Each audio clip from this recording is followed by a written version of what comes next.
The Giganotosaurus was one of the largest land predators of the entire Cretaceous period, a hunter who roamed the vast plains and forests of ancient South America and played a role that still fascinates today, because his size and speed formed a combination that few animals of his era could match.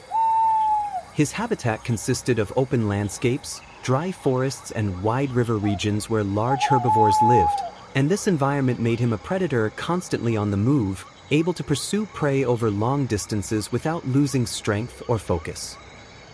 The fossils we uncover today reveal an animal that was not only massive but also surprisingly lightweight in build, because his body was designed to react quickly, cover long distances, and strike with tremendous force in the moments when it mattered most. When you see him for the first time, the long skull filled with sharp teeth immediately stands out, showing that Giganotosaurus was not only a runner but also a predator specialized in grabbing large prey and weakening it with precise bites before delivering the final attack. Before we dive deeper into his world, we let the atmosphere of this landscape settle around us, feeling the heat of the southern continents, hearing the wind moving through the dry forests, and watching the shadows of large animals shifting slowly, because this is where our journey into the realm of Giganotosaurus begins.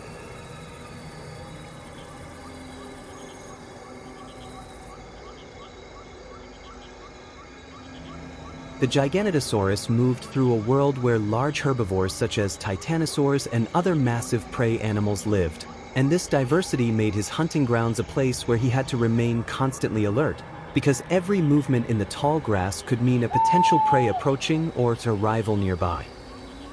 His hunting strategy relied on speed and endurance, as he was capable of covering long distances without tiring quickly, and this ability allowed him to pursue large animals, isolate them, and strike with a powerful attack at the right moment, often deciding the outcome of the hunt. But his world contained not only prey, it also held competition, because other predators such as smaller theropods or scavengers tried to claim their share, and these encounters forced the Giganotosaurus to defend his territory to ensure that no valuable food was lost to rival. The landscape itself played an important role, with open plains giving him the opportunity to use his speed, while dense forests provided cover, and this mixture of light, shadow, and wide spaces created a hunting environment perfectly suited to his physical ability. As we observe this environment, we feel the tension of a world where every day was a struggle for food, territory, and survival, and within this atmosphere begins the understanding of how Giganotosaurus became one of the most significant hunters of his era.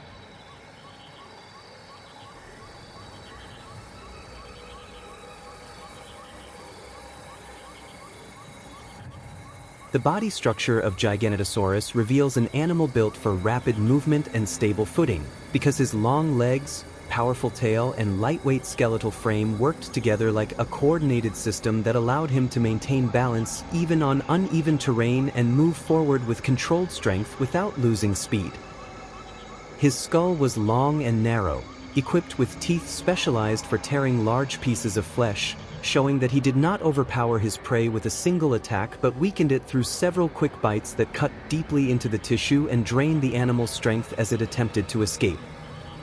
The musculature along his back and hips was developed in a way that enabled him to perform short bursts of intense energy, and this ability made him a predator capable of reaching impressive speed from a standing position, often surprising his prey and leaving it little time to react to the approaching danger.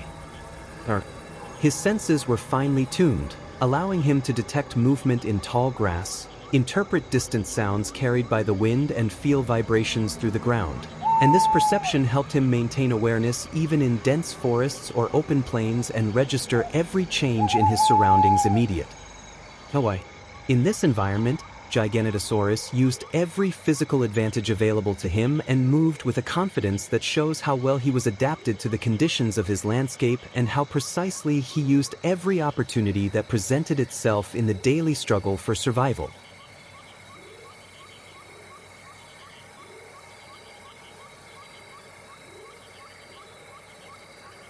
In the plains of ancient South America lived giants equal to his size, and when a Giganotosaurus came too close to a titanosaur, a calm encounter could turn explosive, because a single furious tail strike from the herbivore was enough to hurl even a full-grown predator through the air and throw the entire landscape into chaos. When two Giganotosaurus met, it was not always about prey but often about dominance, and these confrontations were loud, brutal, and filled with danger, because one wrong move could allow the opponent to deliver a deep bite and claim control over the territory while the loser was left severely wounded. During the breeding season, the land became a dangerous place, because the eggs were often laid in open areas, and the Giganotosaurus had to remain constantly alert to keep intruders like smaller predators or scavengers away, who tried to raid the nests and destroy the next generation before it could even hatch. If we imagine these animals living among us today, their battles, hunts, and nest defense would put entire regions on high alert, because a single Giganotosaurus could turn roads, cities, and forests into hazardous zones where every step might decide between life and death. In this scenario, it becomes clear how overwhelming their presence would be, because a creature of such size and power would not only dominate nature but force humans to retreat, seek shelter, and accept that the world is once again ruled by beings stronger than anything we know today.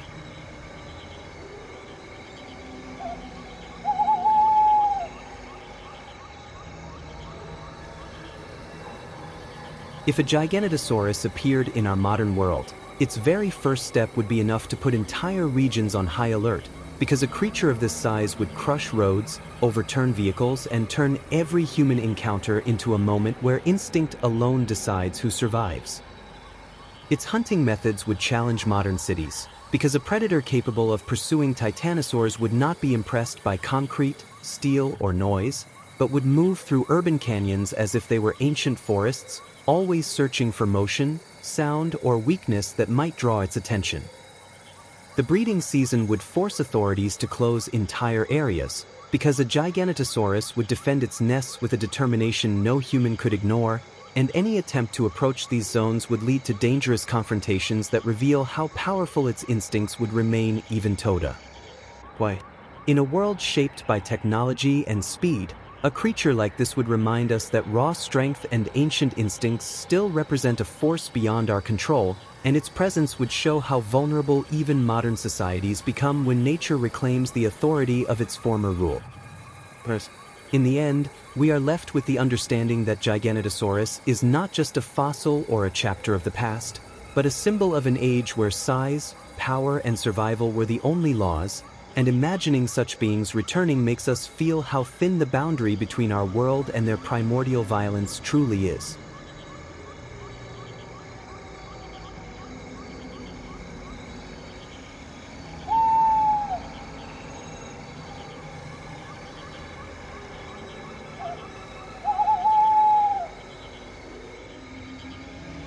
As we come to the end of this film, I want to thank every viewer, because it matters to me that people find content that offers calm moments, clear explanations, or simply a space to listen and breathe, and I hope this film has provided a bit of clarity and perhaps shown how fascinating the world can be when we take the time to look a little closer. Many people look for information that is not loud but explained in a clear and human way, and if this film achieved that, it shows that such content has value and that it is important to tell things in a way that anyone can understand, without pressure, without rush, and without complicated language, but simply in a way that feels inviting and easy to follow. I hope this film has helped make the world a little more understandable, because sometimes a quiet moment is enough to grasp something that once felt confusing, and these are the moments I want to create with my films, so that every viewer feels they have taken something meaningful away, no matter how big or small that thought may be. To finish, I kindly ask all viewers to subscribe to the channel, leave a like, and activate the bell, because every bit of support helps create new films and keep this knowledge available for everyone, and I want to thank each person for their time, their attention, and their willingness to join me on this journey, because that is what keeps this work alive and makes it possible to tell new stories.